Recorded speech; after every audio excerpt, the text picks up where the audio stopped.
La nuit du Mélimos.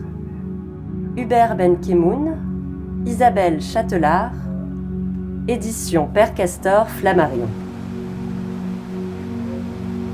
Debout sur le pont supérieur de son navire, le Mélimos, le capitaine Nock donne les ordres.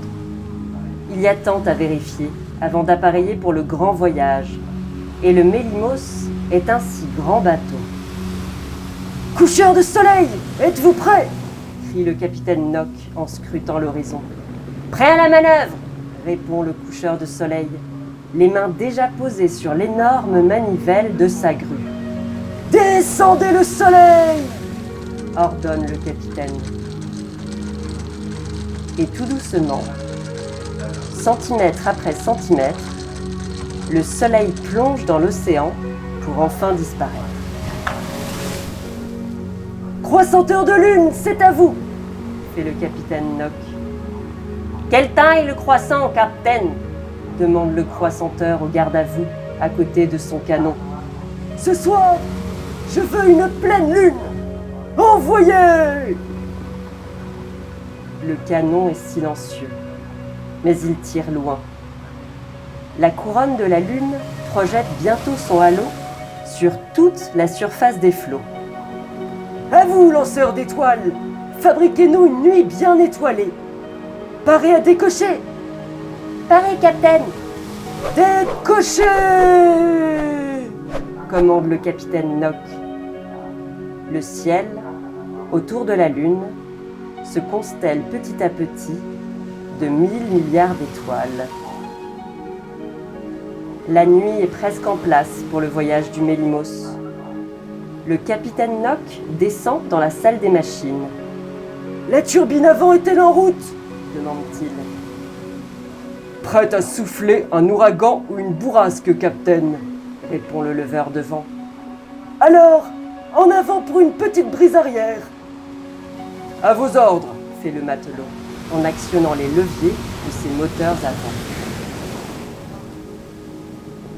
Voilà le Mélimos, quittant le port, comme tous les soirs.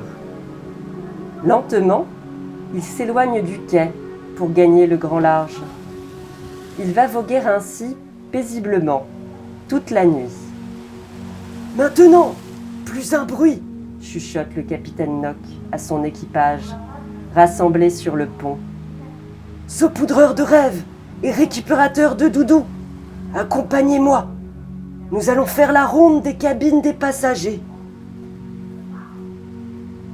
Dans le ventre du grand navire, des cabines, il y en a des millions. Et dans chacune d'elles, dort une petite fille ou un petit garçon. Tous les enfants du monde, sans le savoir, sont les passagers du Mélimos. Et le capitaine Nock et son équipage veillent toutes les nuits sur leur sommeil.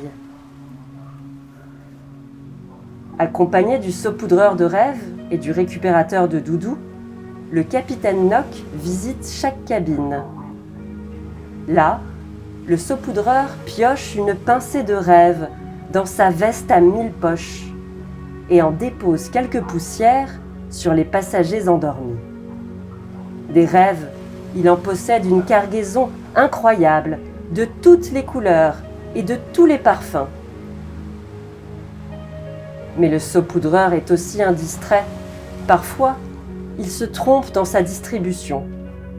Au lieu de saupoudrer des songes d'aventures merveilleuses ou des histoires extravagantes et agréables, il dépose des cauchemars sur les dormeurs des cabines. Alors vite, intervient le récupérateur de doudou. Il ramasse les ours tombés par terre, les tigres et les lapins étouffés sous les oreillers, les morceaux de couverture enfuis des bouches, et il remet tout en place. Pour le capitaine Nock et ses compagnons, pas question de quitter une cabine tant que le sommeil n'est pas parfait.